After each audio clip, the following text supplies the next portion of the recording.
Unit 8, a learning function for Qualia, ?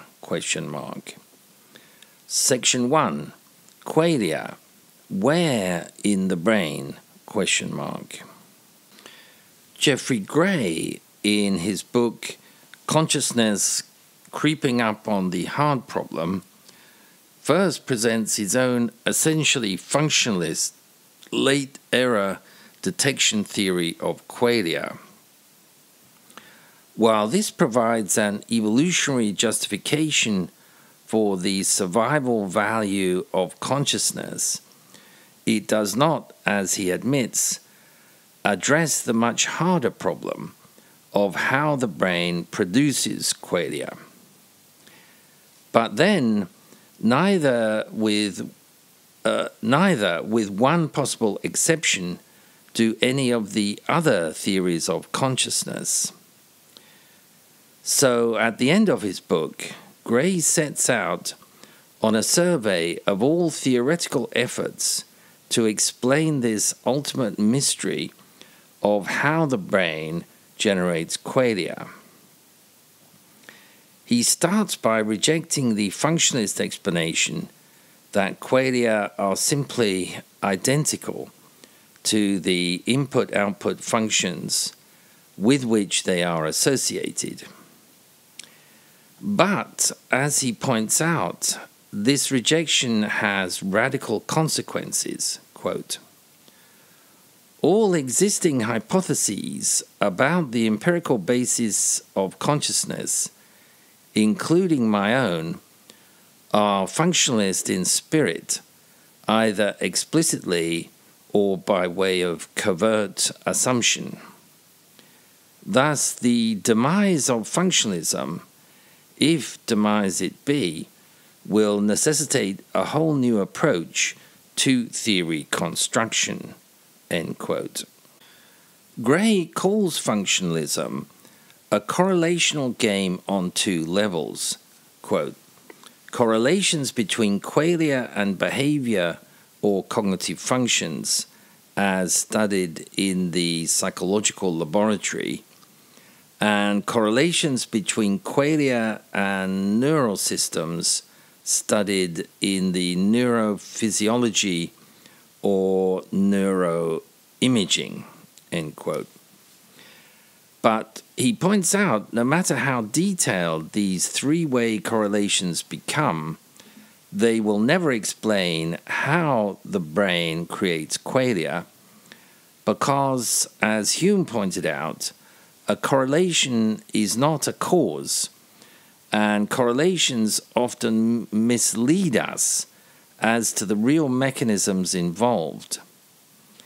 Nor can correlations answer the question whether the same functions discharged by systems other than brains, for example, digital computers or computer-controlled robots, could also produce Qualia. Gray claims that the majority of cognitive scientists would say yes, while most neuroscientists would say no, and adds that, quote, neither answer has any substantive empirical or theoretical foundation, end quote. Consciousness researchers Francis Crick and Christopher Koch coined the phrase the neural correlates of consciousness as a sort of holy grail objective for their enterprise.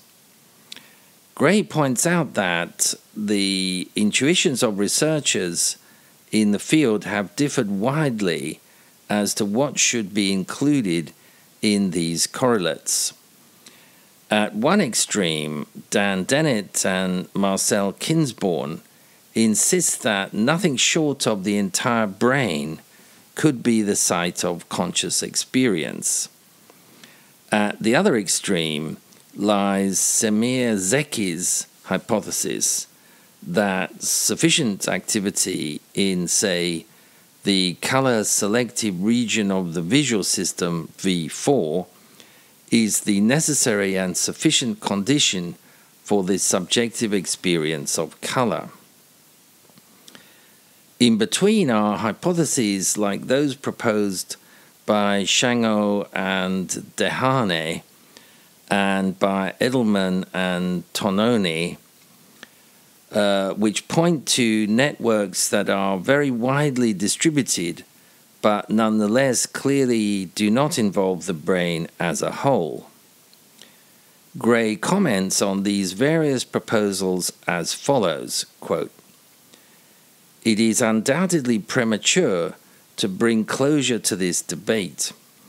However, certain conclusions can already be reached," end quote.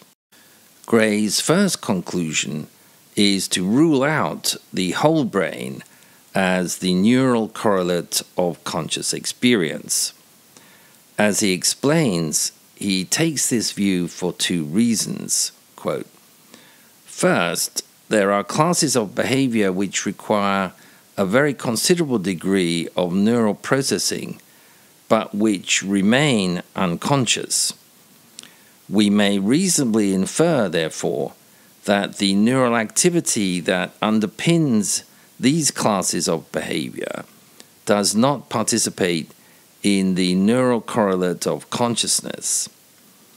Second, the brain may suffer a variety of often quite extreme forms of damage without compromise of conscious experience," end quote. Having dismissed the entire brain, Gray then considers the prefrontal cortex as the neural basis of consciousness.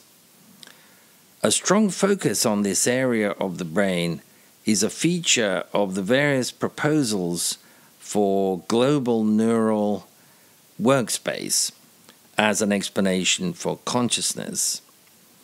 Gray says, quote, "Vital as this region, which has grown particularly large in the human species, is for the control of complex behavior by way of so-called executive functions, there are strong reasons to doubt that it plays a critical role in the neural correlate of conscious experience," end quote.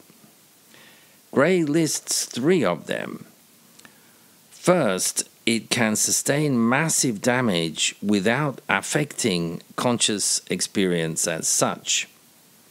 Two, the prefrontal cortex deals only with conscious functions like imagining, directing covert attention, subvocal rehearsal, mental problem solving, etc.